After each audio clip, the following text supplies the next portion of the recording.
Chairman, thank you. I do want to join my colleagues in expressing extreme concern with the nomination of Professor Omarova to head the Office of Comptroller of the Currency.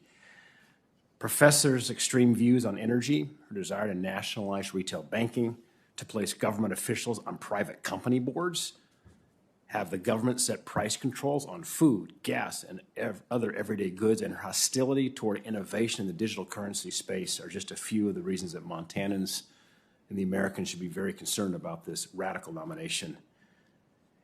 What is said in the past, what is said in academic writings, what we say publicly matters. And you can't run away, a nominee can't run away from what they've said in the past, whether it's an academic setting or not.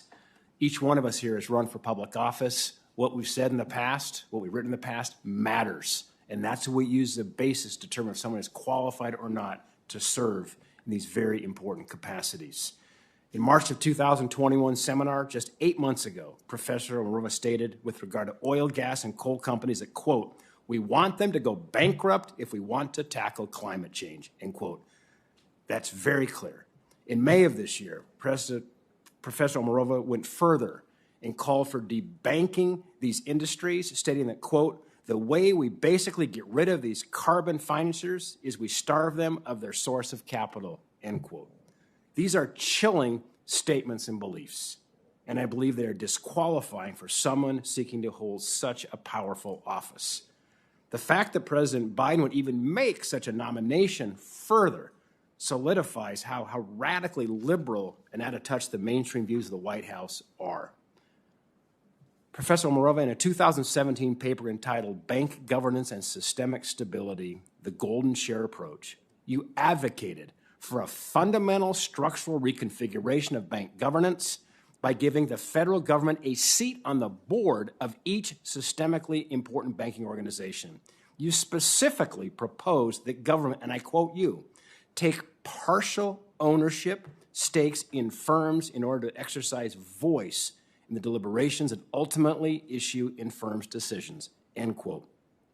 You also proposed giving the federal government power to manage financial institutions directly if certain conditions are met by, and I quote, "grant direct but conditional management rights to a designated government representative on the board of each affected institution." Professor, I lived in China for 6 years, working for Procter & Gamble. I've seen the effects of when big government, when communist governments try to take over the private sector. Placing government officials on boards of banks to propose that is chilling. Do you still believe that the government should have seats on the boards of private companies? Senator, thank you for bringing up this particular paper and allowing me to clarify that comment.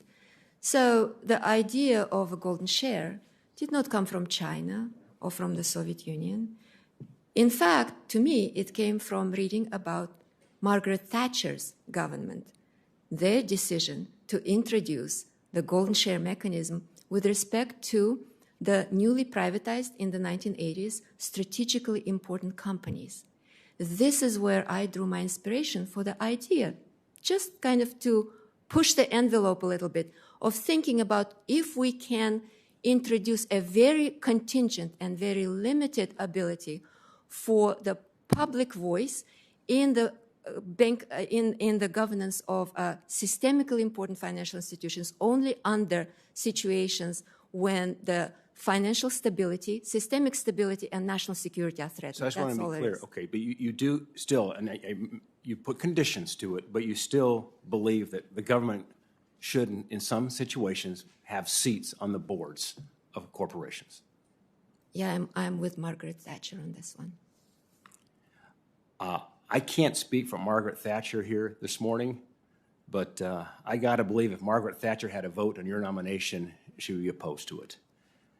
Returning to your comments earlier this year saying you want oil and gas companies to go bankrupt.